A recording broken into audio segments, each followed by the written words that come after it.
Hi, I'm Dan. And I'm James. And welcome to the Cornwall Property Podcast, where every week we bring you the latest news, hot topics and guidance around the Cornwall property market. Stay tuned to be informed, inspired and to have any of your property related questions answered by trusted local property professionals. Welcome back. I'm Dan. I'm James. And this is episode 52 of the Cornwall Property Podcast. James, welcome back. Thank you very much. We missed you the last couple of weeks, but I'm still alive. You are still here. Actually wider awake than I thought you'd be. Oh, thank you, Dan. But congratulations once again. And we've had some lovely messages to wish you and your lovely family all congratulations as well, which is great news. Thank you very much. It's been an absolute miracle. And so far, so good. And I am managing to get some sleep. So, but thank you to everybody for all your kind messages. Very sweet indeed. Fantastic. Well, back to work. So we've got the Cornwall Property Podcast. As you know, you have tuned in. And this week we have got the market update episode. So for those that aren't familiar with the podcast, thank you for joining us. We are here to inform, educate, inspire you guys to get involved with property with a particular emphasis on the Cornwall property market, trying to get you guys to help us bridge this gap and the issue we have around housing and the shortage of housing here in Cornwall. So, how can people get in touch? You can get in touch with us by going onto our social media platforms such as Instagram on Cornwall Property Podcast, and you can also do that on Facebook as well. And if you feel like dropping us an email, which many of you do, go to hello@cornwallpropertypodcast.com and get in touch. We're waiting here to answer or help where we can. Exactly that. So this episode is the market updates, as I mentioned. So James and I have picked a couple of articles that are in the news at the moment related to property, some local, some more national, but all of them to hopefully help educate and keep you guys with your fingers on the pulse of the property market and the legislation around property as well. We've then got our picks of the week. I've got a commercial pick. James has a residential pick of the week. That's an off property that is currently on the market here in Cornwall that you guys could jump on as a little opportunity to maybe help bring some housing back to the market. So without further ado, I will kick us off. My article I've got, it actually caught my eye actually, this one. It was actually on Cornwall Live as well. So again, the links to all these articles are on the show notes, but it's looking at the most popular and the least popular places in Cornwall at this current time with regards to purchasing. So the hot property market, as we know, it remains hot in Cornwall. It's kind of like we're in our own little bubble down here. Everywhere in the rest of the UK is kind of reporting things slowing down, but Cornwall seems to be keeping a steady rhythm at the minute, at a steady pace. But the latest figures nationally reveal that an average cost of a home has fallen by 1.1% in November. Now, this has gone down to the average figure, which is £366,999. So that's a drop of just over £4,000 over the last month. It's believed that this slowdown is has been contributed by the increasing cost of borrowing now. So obviously mortgage rates, cost of living, etc. Essentially as well is limiting people's funds to be able to make moves as well. So there's a number of different areas that are contributing to this drop over the November month. However, despite this trend, as I mentioned, the buyer demand in Cornwall remains high, and I don't think that's a surprise to us. This really is it. We know that that's generally been the story throughout the last couple of years. But there's an app out, and I don't know if anyone's heard of it. It's called Propcast, and it's kind of like a weather forecasting app, but it's focused on property. So what they have is like an area map, a regional map, or you could have a national map, however. But we obviously focus here on the Cornwall market, and they've got temperature gauges, and the higher the temperature, the hotter it is. Obviously, the lower the temperature, the colder it is. But that gives you an indication to whether or not it's a hot for a seller or hot for a buyer, if it's a buyer's market or a seller's market. So with that in mind, the map we're focusing on Cornwall region, it refers to a seller's market. And while there are some locations that the buyers aren't necessarily going crazy for, it's really nice indication. It's quite an interesting article and tells you what is hot and what is not really in Cornwall. So it's revealed that 88% of Cornwall's postcode districts are still in a hot seller's market. So that's positive news. And the hottest, shall I say, being the TR15 postcode. So they're taking the lead at the minute, actually, in Cornwall. So of these, there's 5 locations that were looking the worst. So they're seen as more buyers' markets, or people basically they're not selling as quickly as other areas of the county. So first postcode area is PL28 postcodes. So for those of you that aren't familiar, we're looking at Padstow, St Mirren, Travone. So these are areas that have only been rated like a 30 degrees Celsius and not very hot. That's actually the the coolest markets, seen as the buyers markets. That's the places that are sticking the longest on the market. Next is a PL23 postcode. We're looking here at Foy, Gallant, Polruan. So the PL23 area, that is the second worst. Third, coldest, or seen as the least hot, would be Marazion, that sort of area, TR17 postcodes. Fourth was looking at Tintagel, that sort of area at PL24, and then also in that top 5 postcode area, which is a more seen as a buyer's market, with PL29. So PL29 falls into like Port Isaac, Port Quinn, these sort of areas. So again, really interesting article. Evidence suggests that the majority of Cornwall is slowing into a buyer's market ever so slowly, but just 4 postcode districts saw buyer demand grow in the last quarter.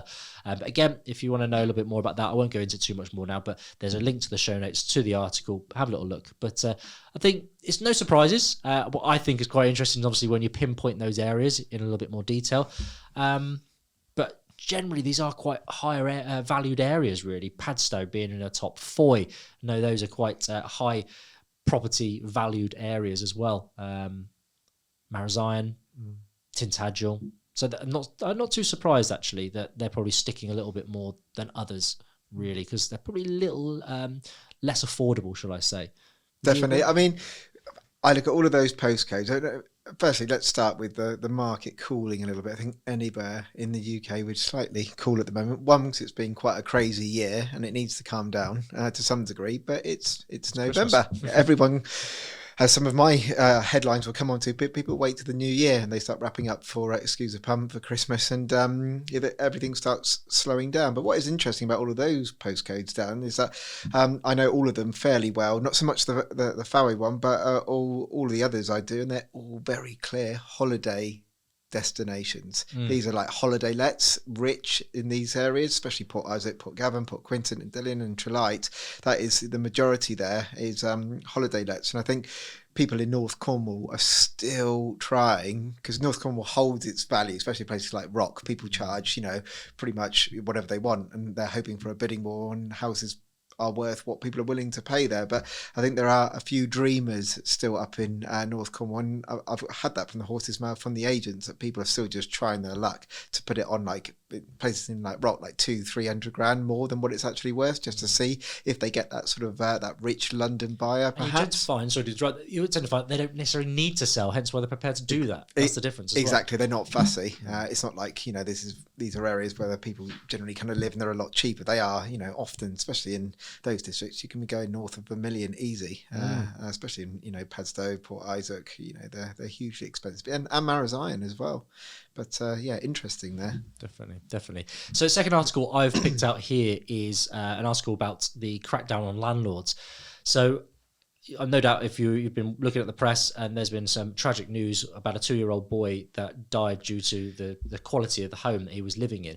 So Michael Gove has been visited the block of apartments that they were living in at the time, and he now vows to, the words here say, he vows to crack down on landlords following the tragic death of 2-year-old Awab Ishak, and this was due to the mould growth that they put this down to in the rented home. Now, Gove said that everyone deserves the right to live in a safe, decent home, and this government will do its best to protect. Couldn't agree more. That everyone deserves that right, and they should be getting these rights. One thing I'd like to point out, however, is he's really focusing here on like private rented sector, but the quality of this house, and this poor lad died in the standards of this property. It was actually social housing, so it was actually a council property that this fell down in. So in this article that I've picked out, and again the links are in the show notes, and it's from the Property Mark website, very targeted on private rented sector, which 100% we are in the private rented sector. James and I are landlords, investors ourselves, and we 100% we put nothing, we can't put physically anything more into our properties in terms of quality care and customer service. But this isn't just a private rental sector issue; it's a social housing as well. And I think as long as this article and these regulations are in place and they cover that as well, then I've got no problem. But we're using a social housing example and reflecting it on the private rental sector as well, which I don't necessarily agree with. But as long as it all comes under one blanket, I don't think it's a bad thing. But he goes on to say that there's been road landlord database in existence in England since 2016, and councils have a record with banning orders in. So what they're suggesting is that they want basically a database of rogue landlords. So if a property is reported to be under standard or unsafe or hazardous or any of the above, then the landlord and that property would then be put on this register so that people could see it publicly, and you're named and shamed. So if you're a tenant, you look at this register, you can say, oh, well, why would I go rent from that property or that landlord? Because look at the state of the property. They've had issues in the past and they're still on this register. So I think, yes, it is a good incentive, but at the same time, always comes back to, James, I know we talked about it a few times, is how do you police this? Who's going to police this? Who is really going to have the chance? Have we got the money? Have we got the time? How are they going to? They're just going to hopefully throw some money at this, but it's keeping on top of it. We've got the similar instance with HMOs, houses of multiple occupancy, such as like student houses and things like that. There's a license for that. There's a database of student houses, not necessarily the quality of them, but again, it's one thing trying to keep on top of all of those properties, let alone all of the private rental sector. So I don't disagree with the thought and the reason why they want to do it, but at the same time, the application of this, I just struggle to see how they're going to be able to do it efficiently. Yeah, I'm always, as you know, Dan, and to all the listeners and viewers, I'm up for regulation. Why? Because I want a better quality across the industry, because you do have rogue landlords, and it pains me to hear that again they're reinforcing a bit more of what they might do because there's been a fatality at the expense of a little boy. It's too late. Exactly that.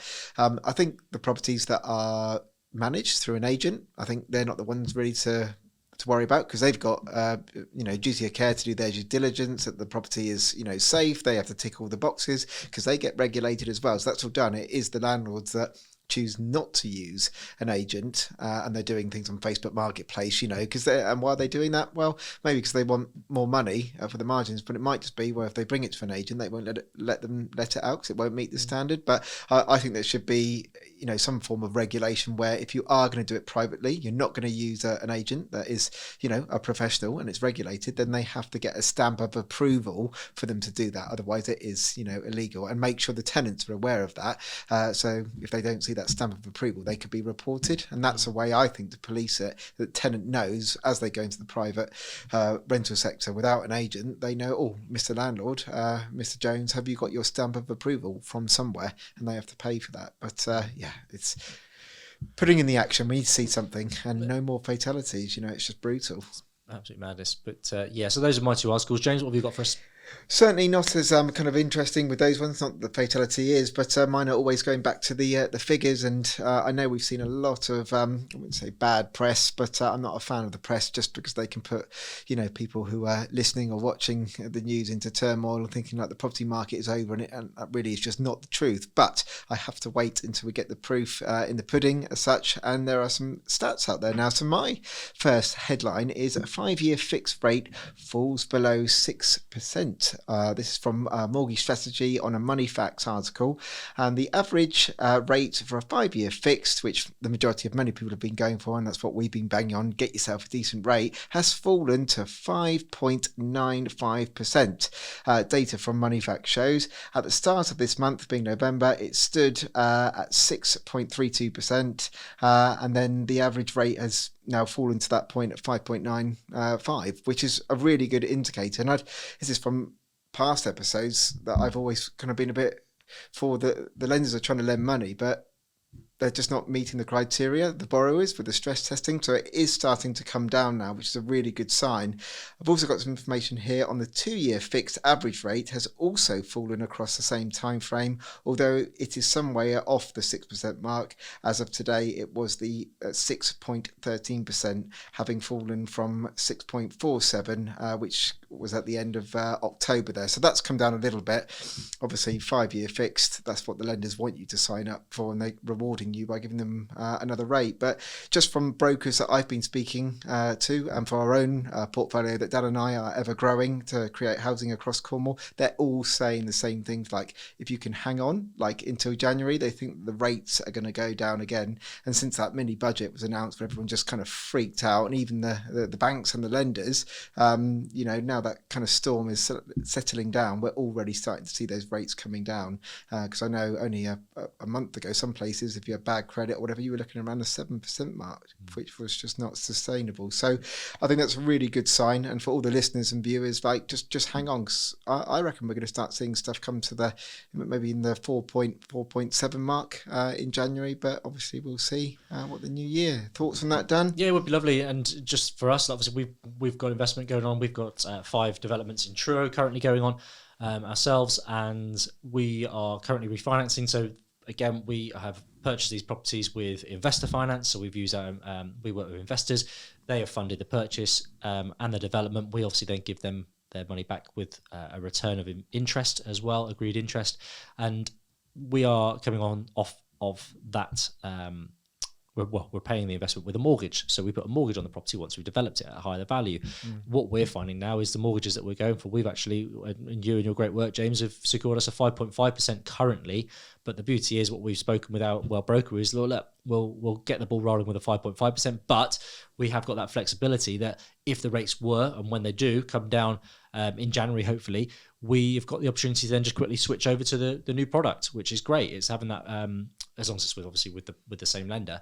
But yeah, it's just having that flexibility. So secure what you can now, but obviously as long as you're not trying to get it over the line in the next couple of weeks, you've got time to hopefully switch onto a better product if you haven't completed on that refinance or that mortgage in that time. So get it secured now, as we've always said. Just get something fixed. You know where you are. That's worst case scenario. If something then improves, then brilliant. Jump onto that. But fingers crossed, we'll see that happen. No, definitely. And I just think it's quite refreshing to see that those rates are coming down, because people, especially the first-time buyers, really felt for them, sort of thinking they were so... the amount, I think a few episodes ago, we were talking about the amount of transactions that fell out of bed solely because first-time buyers really excited. They might have got help from mum and dad and their savings. They're just about to gear up for exchange. Then suddenly the rates are pulled and the stress tests don't meet on their criteria for their earnings. But yeah, they are starting to de-freak now, which is quite nice. And we'll see what happens in January. So my second headline as well, which was on mortgage strategy, was in relation to what we've already talked about, but buyers sit tight until next year's. The phones have stopped ringing and it feels as if the tap has been turned off, says brokers, but they remain optimistic for 2023. Ironically, especially for first-time buyers. November saw the Office for National Statistics issue a positive report that in October transactions had risen 2% on a monthly basis to 108,480. However, many brokers were quick to discount the news. As Riverside Mortgages owner Luke Shaw says, these figures lag economic reality. On the front line, it's now a very different story. The phones have stopped ringing, buyers are holding off, and the World Cup and Christmas is upon us. Most have decided to sit tight and wait until next year. And I don't think that's just because of what's going on at the moment. I think it's generally just, as we've already talked about, that's what happens. It's always a quieter time of the year in the market anyway, isn't it? Yeah, exactly. And quite an expensive time for people, especially with the energy bills, all that type of stuff. People haven't got as much disposable income. So I think this is just my prediction, and it'd be interesting to see. But I think 2023 is going to kick off quite nicely, because I think if you've got a slight drop in the housing market, that'll be good for Cornwall, that'll be good for first-time buyers, and I think it'll be good for investors because it might attract them to do some more purchases. Marry that with the rates that are coming down as well. I think it'll be quite good.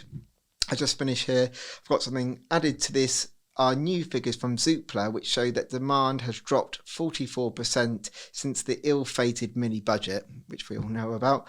And nationwide data shows a monthly house price drop of 1.4% in November, the biggest fall since June 2020. But one thing I will say, and I have been banging on about this for many episodes now, it's not only as all the things happened this year with coming out the other end of COVID and the rates doing what they've done, but don't forget the pandemic did soar housing prices here in Cornwall. So I think we still do need to get back to some form of reality in Cornwall, because house prices are still very high down here because it's an attractive place to live, and lots of people have moved. That, haven't we? Yeah, it's still a hot market. It's in its own little bubble, really. Yeah, it's been big time. But I feel pretty good about 2023, and I think we're developers. We're going to keep on buying and keep providing homes for Cornwall. But lenders need to still lend. They certainly do. I think it's just a case of if you can can you live with worst case scenario? Do your numbers, do your facts, do your figures, and if you can live with that, then great. Yeah, absolutely. And obviously, we hope you get decent knowledge and our stories here on the podcast. But if you haven't got a broker and you're seriously looking to buy a property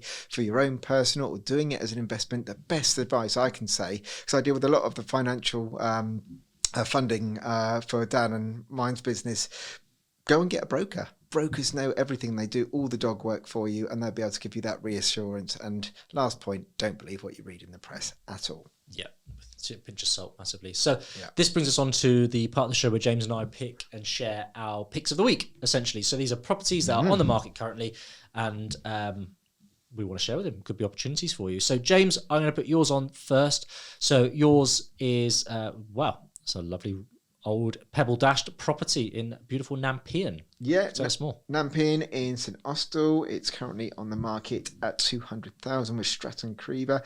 But I think there is some really good opportunity here. It's a miner's cottage, although it doesn't look like it so much from the front, but it is in a nice little village. It's got 3 double bedrooms, which for a miner's cottage you'd expect there to be a smaller third bedroom, but Sounds no. like garden. Yeah, a very nice sized garden. There is bags of room for modernisation, and there is a garage and garden to the rear, but as you'll see from some of the pictures for the viewers, don't forget all the links are on here if you want to have a look, but there's a really good opportunity to have a little workshop out the back as well. But I think there's a lot of value to be added here, and the house looks pretty good to me. It just needs a lot of modernisation really, but structurally it looks good. Dan, thoughts? Yeah, lovely good size. I'm just on the floor plans now. I love a good floor plan. Certainly do. Again, great opportunity. You could really open this up as well, potentially, couldn't you? Make it real nice open plan, that kitchen. Yeah, exactly what I thought. Open that kitchen up into the diner, make it a nice big kitchen diner area. Big for a miner's cottage, isn't it? Yeah, it's very spacious, actually. Very spacious. You can see down here as well where the lane, there's a big lane that goes down the back where you can obviously get your car parking. And as you say, there's a workshop and a garage at the back here. Great, no, I like it. For, was it 200,000? Brilliant. Yeah. Well, guys, if you like the look of that is on with Stratton Creever. Get in touch and get yourself a viewing. But again, just do your homework. Do your homework. Read the comms. What's the EPC on that? This one is looking at. It's a very low. So it's an F, but they believe it could get up to a C. Interesting one there. I'd like to hear.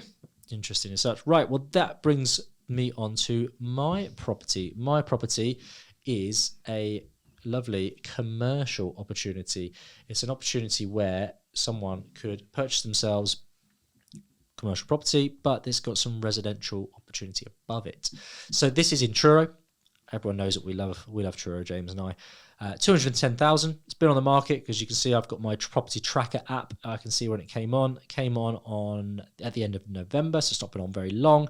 It's currently a commercial property with office space above, but it actually seems to be quite a spacious office up above. So it's mixed use investment for sale, possible conversion to residential upstairs. So it's a great opportunity. The ground floor is let, has an income coming in, but you could split the top. It's got at the top section, so the upstairs has actually got its own access around the rear as well, which is great news because it then means you can split it nice and easily. You could then, with that in mind, make some accommodation on the top floors. But you can see here in the information in the bio description, property comprises of ground floor retail unit currently let to a coffee shop and bakery, and vacant offices upstairs, which are accessed via a separate entrance. The ground floor has a sales area with a store office, etc. Obviously, that's let out. That could get just nice ticking over income. Upstairs has 3 separate office rooms as well as a storeroom, kitchenette, WC. So again, what am I hearing from that? Obviously, there's drainage, there's services up there. Potentially, is it on the same service, the same meter? Potentially, so you may want to look at splitting that. Separate access is a bonus. A big bonus there is separate access. Again, there's catering downstairs. That's something you've got to be thinking about with there being catering facilities downstairs. It may limit your lenders above if you're going to get a mortgage. But again, an opportunity here. There's empty space above a shop. Depending on the postcode, I haven't actually looked at the postcode.